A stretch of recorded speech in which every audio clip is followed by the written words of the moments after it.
Hello guys, welcome back to the channel. In this today's tutorial, I'm going to show you how to change app permission on Android phone.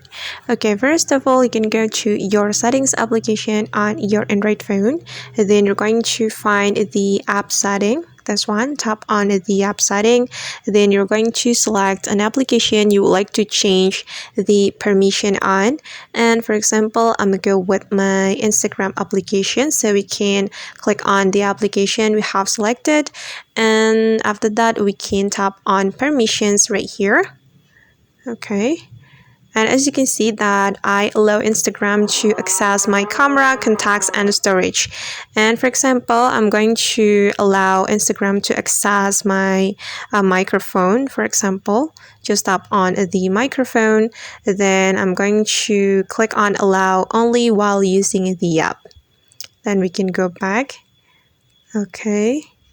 And for example, for another example, I'm going to forbid my Instagram to access my storage. So we can tap on storage. Then I'm going to click on don't allow. Okay, then we can go back. Alright, and now as you can see that the permission has been changed, and that's how we can change app permission on Android phone. I hope this tutorial will be useful for you. Thank you so much for watching and see you on the next video.